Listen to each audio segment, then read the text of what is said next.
Hey there everyone, welcome to pre-calculus.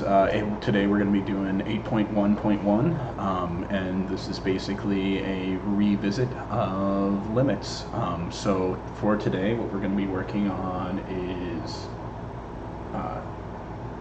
8.1, 8-1 I should say, to 8-5. And so with this, what we're basically doing is we're looking at our limits as we approach infinity. Now, we've done this before in Chapter 5, but to sort of give you a review, we're going to go through 8.1 and sort of see how that goes. So with 8-1, what you're supposed to do is, for each of the following functions, compute the limit as x approaches infinity by substituting some very large values of x. Like 1 million, for example, would be an appropriate value to plug into x, and then trace it to confirm. Then you're going to graph the function with some very large values. You can use Desmos or something like that just to confirm. So let's get started. So in 8.1, we have a, which is a of x equals 1,000 over x. Now, one of the things we can also do is, since we have this function and we know its parent function is 1 over x, we can sort of think of how, as it goes on, if we draw a quick little sketch of the graph, we can sort of use that to interpret, or we can sort of do as the problem says, and you can plug in a large value of x, and that'll give you your answer. But if we sort of just do the quick graphing method, we can think of like the reciprocal function. Okay, so if we remember correctly, it has the little loops, so it goes like this, and like this, so it's probably going to end up approaching 0. So we could say the limit as x approaches infinity of a of x equals 0. Well, could edit that out in post, but you know, why bother? Equals 0. Now, if we go on to b, we're looking at some different things. We have x cubed minus 10,000 x squared. Now this one, it's a composite function, so it's made up of two different functions, so that'll make it a little bit more difficult to just do the graphing thing, because you'd have to incorporate both versions. So what you can do is you can plug in a fairly large number, and we can sort of see how that goes. So let's do 1 million like it said, so that would be 10 to the 6th, which I'm just going to do because in my mind it's easier than cubing, minus, and then that would be, oh wait, yep, that would be 10 to the 4th,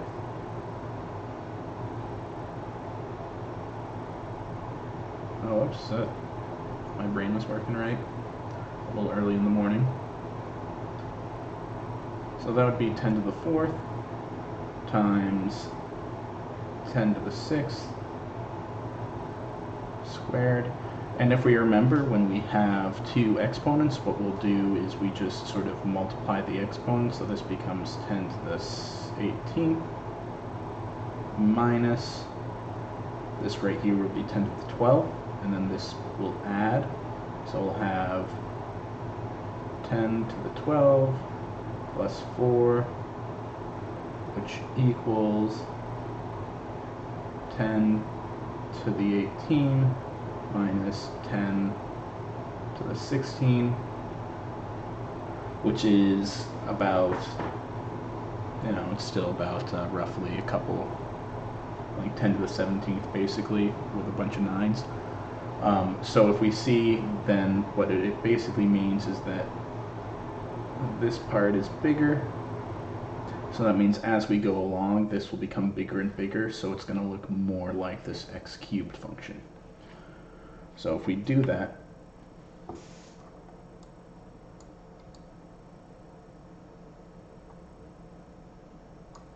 then we're going to we can say with our limit, since the x cubed gets bigger, and so this is going to just keep getting bigger and bigger, we can say the limit as x approaches infinity of b of x is infinity, because it's going to keep getting bigger and bigger in a more positive direction. Now, last but not least is c of x, which is problem C.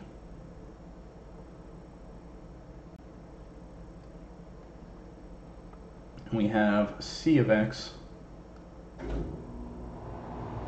equals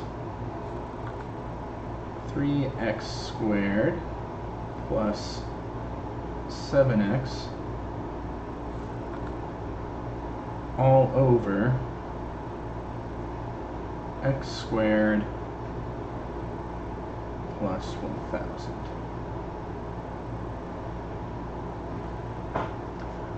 Now, when we go ahead and use a calculator for this one, when we plug it in, you'll sort of see something cool. And if you plugged it all in right, you should get values as you get bigger and bigger values.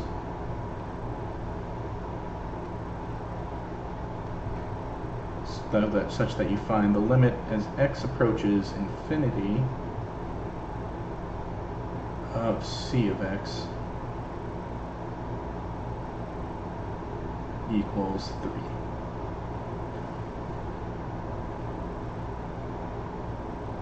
Which, if you plug it into a calculator, you should see that.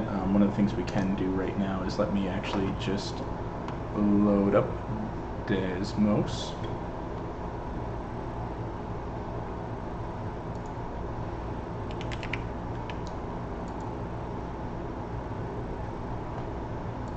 And we can graph that real quick.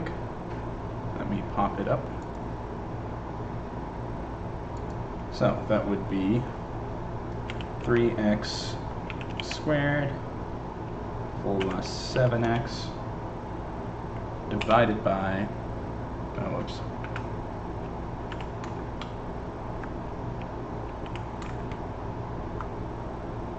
divided by x squared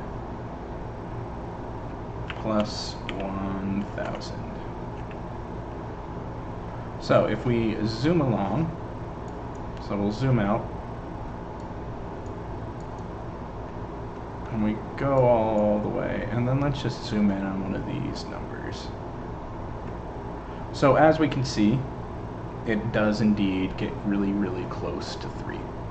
And sort of that's what we're sort of expecting here, and we're going to sort of go into a little bit of why that happens. So on this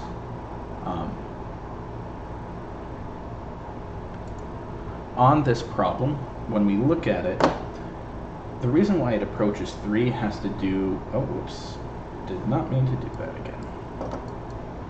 Still getting used to the stylus. So what this has to do is with our what's called our leading terms. Now if we look here, our leading terms on this is x squared on the top and x squared on the bottom. And so since we have x squared and x squared, as it gets bigger and bigger and bigger, these are the two parts that sort of grow the biggest on this function. And so what happens is these two pieces equate to basically 0, and so you're just left with something that looks like 3x squared over x squared. And so what that means is as you get bigger and bigger values, these two parts don't really affect it as much.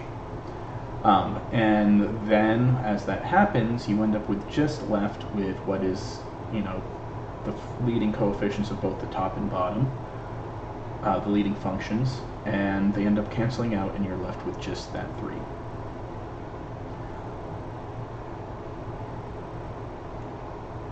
Because these two are the same, so they cancel out, and that just means 3. That's sort of a mathematical way of thinking about it. There's always, in a reciprocal function, there's always one part that's going to grow faster than the rest, and usually it's the highest order term. So if you have an x squared in both the top and bottom, they're going to end up being the fastest growing on both the top and the bottom, and then they'll basically cancel out and you'll be left with a constant. So this is sort of going over 8-1. What you're going to do next is sort of 8-2. So without computing, so with this, in this case, what you'd probably want to do for 8.2 is to draw a graph of each of these functions.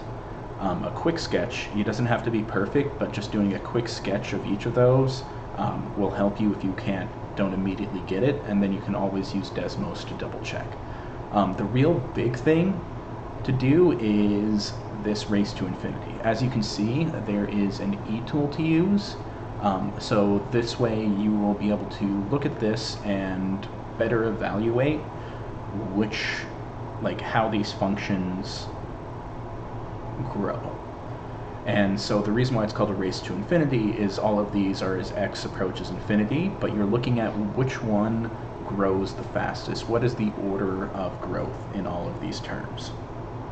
And that is going to be one of the more interesting things to do. And I encourage you to use the E tool, which basically is, if we click on it, no, well, looks like it doesn't want to click on it. Let me see. Let me try a different window. Okay, so if we click on it, we got it looking like this. And so we can adjust, and we can sort of see how all of these functions work. So at 0, we have it like that, and then as we go along, we can see how they grow with various different types of functions to them. So that's what's going on there. And you can even scroll around just to sort of see. So as you scroll up, you have some functions doing some very impressive things. And you can also sort of plug in the values, because that is what it wants you to do, is plug in those values beforehand to just make sure it's going well. And then after you do that one, there are sort of 2 examples in 8-4 and then 2 more examples to sort of do in 8-5, just to make sure that you understand it. And then if you, as I was saying, I would encourage you to do 8-6, just because it's sort of reinforcing the idea of the dominant term, which we did over here, with sort of, you have the parts that grow fastest in a reciprocal function. And in this case, rather than looking at it in a reciprocal function, you're looking at it in terms of a composite function where you're just adding them together. So that's what's happening for 8-1.1. I hope you found this useful. As always, I'm available for office hours or messages if you ever need additional assistance on this.